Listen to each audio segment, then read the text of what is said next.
mainland got. So, it's, the likes of, the HCDs, And the it's McKinstries and the people like that. There were no mugs, and they were certainly with that. And the same's happened it's to, the clock wearers all over the road as well, wasn't it? That's right. Yes, it's good to see that the sport is really strong in the Netherlands, because it's stronger now in the Netherlands than it's ever been. They've got lots of shale drivers. They've got more tracks. Some of the tarmac meetings do suffer, much the same as they do over here. But the fact is that there's probably about 250 drivers for Briscoe Formula 2 or Formula 2 stock cars in the Netherlands. And over in Northern Ireland, bearing in mind that they've had super stocks reintroduced over there in the past couple of years, and wind the clock back 2 years, and everyone was saying that everyone was going to quit doing Formula 2s and everyone was going to be going to do super stocks. Super stocks are a great formula, don't get me wrong, but it would be a shame to lose Formula 2s over there, but that hasn't happened. In fact, this year the tide has turned a bit, and the Formula 2s have probably had a stronger year than the Supers have, which is quite strange considering the Superstock World Final is actually taking place in Northern Ireland in a couple of weeks' time. So they haven't had the World Final bounce in the Supers over there. Yeah. So, And anyway, you never know, there may be an Irish Formula 2 World Final in the future. We never know. could well be, but I think we're heading over there for a big meeting next year. Yes. A bit more than just the F2 Challenge, shall we say? Indeed. That's brilliant. Yes. Yeah, big news coming on that front soon. Rumour is flying about that next year's British Championship is potentially in Northern Ireland. Fantastic if that happens. It's going to be great. So, it's the night before Christmas for many people. It's very similar to that situation. And we put together a little round. If you didn't hear it at the start, here it is again. Here's our little poem for this year. I do a bit of poetry every year. I get me Pam Ayres out every year and see what we do. Won't beat the epic that Dave Goddard did for me in 2013, with every World Final winner there at the end of it, and it was brilliant. But we won't play that because it was extremely dull towards the end. How many times can you rhyme Rob speak with something? And I run out of things to rhyme Rob speak with. There you go. But this is this year's poem, and we'll be back in a minute with predictions, memories, and we're going to talk about those top 5 rows. 'Twas the night before Stocksmas, when all in the land headed to Staffordshire, just as they'd planned. From north and from south, they got in their cars to travel to Hensford to worship their stars. 38 lucky drivers got onto the grid, while those outside just wished they did. The prize illustrious, one to behold, the title world champion and a roof made of gold. So then, gentlemen, start your engines, and when the checkered's in sight, let's hope the best man wins. A horrendous flash! This is Roscoe P. Coltrane! The F2 Show. Anyway, we're going to go. I'm real good fun, and I love you, boys. Right there. Again, racing.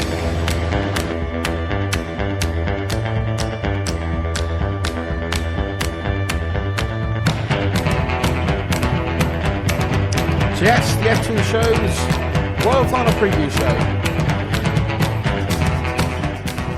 And what can you say about that? I mean, the F2 World Final is the 54th running, I think, of the World Championship.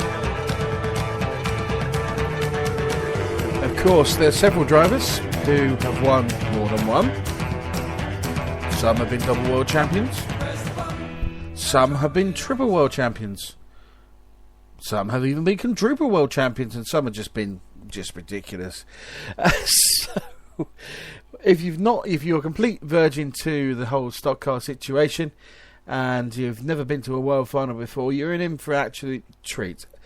Yes, perhaps it doesn't have the same gravitas as a Formula 1 world final or a National Hot Rod world final, but when you get an atmosphere like you had last year at Cowden Beath, when one of their guys crosses the line and the race will roar came in, you had to be there.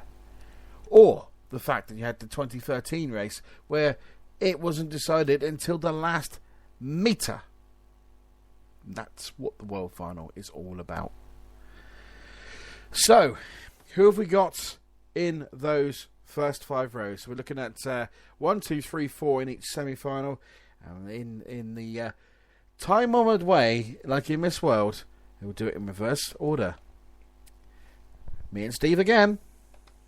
Now we're getting more towards the business end. We're into the first 5 rows, and row 5 outside, a bloke who knows this track inside out. He only lives about 4 or 5 miles down the road from it, and that's Adam Rubery. Yes, another driver who cut his racing teeth right here at Hednesford. Started in the mini stocks, went into the Rebels. In fact, of everyone on this World Final grid, he has surely won the most races at Hednesford, and then some. I think also he's he's won a world championship as well, hasn't he? I mean, albeit the Worldwide Rebellion, but certainly no mug, and certainly one to look at. Should the thing it'll be in the shake-up, no doubt. Now, the following driver, I thought, drove the drive of semi-final 1, the drive of probably the semi-finals itself, and that was Jamie Conway. He mixed it with the big boys and stayed there. Absolutely. Relatively inexperienced driver, so if he can pull this out the hat this year, it's perhaps a shame that next year we've got the World Final, semi-finals and British that are all technically away for Jamie, because I think next year could be a good year for him. But yeah, great to see him there on the inside of row 5. A name for the future. Name for the future, maybe a name for this weekend. You never know. Like I say, all that happens on that start. If we have a couple of red flags, a couple of rows wiped out in front of him, he could well be in the shake-up, and he's going to take a brave driver to get past him. Yes. Talking of brave drivers, this man is probably the bravest in Formula 2 at this precise moment, and that's 761 Richard Bowyer, 4th row outside. Jekyll and Hyde.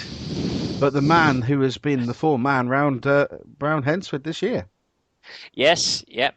Won both finals there last month. It's a job obviously he's got the speed, he's got the skill, he's got the bravery. But Richard Bowyer winning a world final? Can you really see it, with all due respect? I can see it, because obviously he's in the right area, but it's whether he gets the chance to, because I've got a feeling, usually, I always predict these things, and where the accidents happen in World Finals first corner, it's not usually the front row, it's not usually row 2, it's usually rows 3 to 6. And you can see that most years, the first corner accident, or whatever it has been drivers in rows 3 to 6. I don't know whether it is. It's whether these are the drivers that are probably a little bit too. How can I say it without swearing?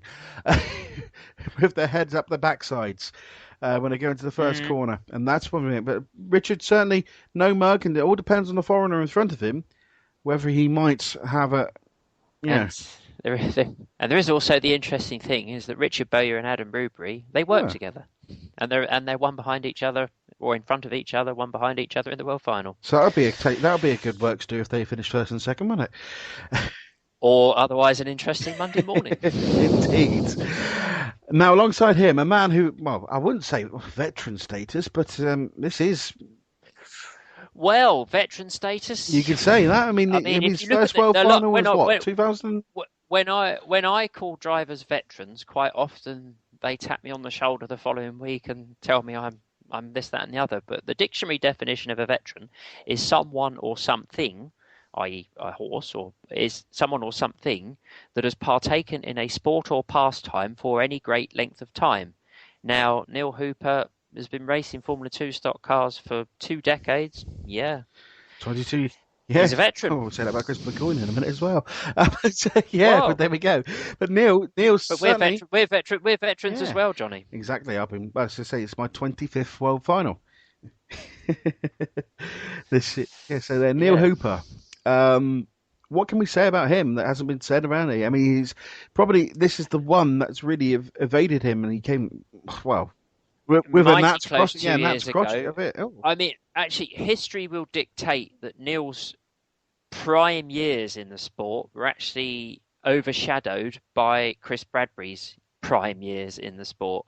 Because if you think how many finals and track championships in the Southwest, Neil came second to Chris Bradbury. Yes. A huge amount is the answer. So if Chris Bradbury had stayed tinkering around with Superstocks for those 10 years, Neil Hooper, I mean, it's easy to talk on hindsight because Chris Bradbury came. He pretty much conquered in the Southwest. But if you see my point, Neil's prime years perhaps were overshadowed by Chris Bradbury. But hey, he likes Hensford. He openly admits that Hensford's one of his favourite tracks. He's fast enough, he's good enough, he's experienced enough. And if some of these really big boys at the front of the grid do start playing heavy, then yes, Neil Hooper, this is, but put it this way, he's got much more of a chance this year than next year. Well, exactly. Yeah. I will say, and obviously 2017 is that much further on.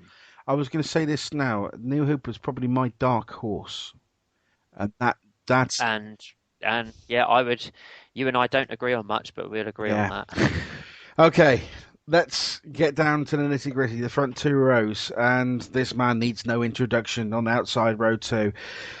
It's probably, and I've said this, I think so. This is probably his best chance of winning the world title. There are no distractions from certain Manchester-based drivers this year for Gordon Moody, but he has got some really formidable opponents. Yes, Rob Speake being gone, yes, that's tick.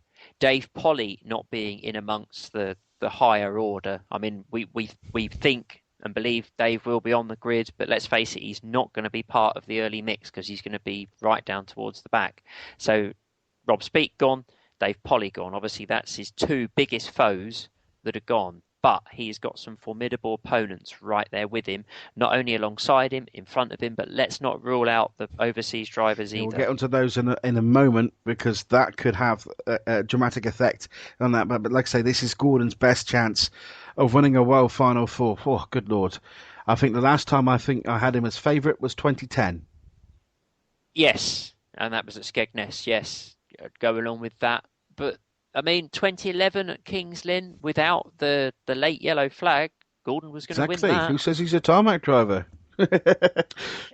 Gordon is not.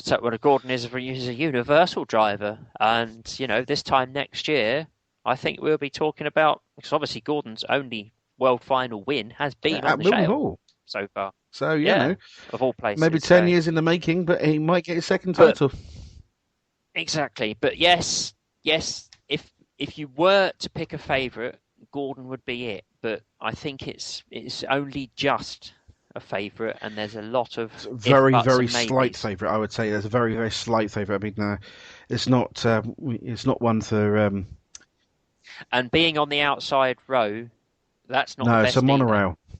Particularly at Hensford, because the track is banked, and those on the inside have got such a huge advantage to those on the outside. With the bumpers going in, it's because the bends are very banked, and those on the inside will literally funnel straight through. It is going to be 2x2 stuff on the early laps. Yes. Alongside him, the man who's a double world champion, and he could become a triple. And there's only a handful of people that have got that in their bank, and that is obviously Dave Brown, Rob Speake, and Bill Batten. The only triple world champions that we've got. If Mickey Brennan becomes a triple world champion, he becomes one of the all-time greats. A lot of people say, oh, well, Mickey Brennan was lucky to win it in 2009. Yes, but he won it. And that's the main thing. 2012 was probably his better world final. Yes, it was. And that was a brilliant drive because that was, the last 6-7 laps of that race with 4, 5, 6 drivers going into that corner, swapping places every corner. And he came out on top. And that was just, truly brilliant. And, he drove an absolute blinder that day. He's got his new RCE dialed in. It's looking very quick. He is, he doesn't give an inch. He won't suffer fools gladly, and he will use his bumper, and he'll defend it well as well. So if you're going to get rid of Mickey, you've got to get rid of Mickey to get past him, I'm afraid. So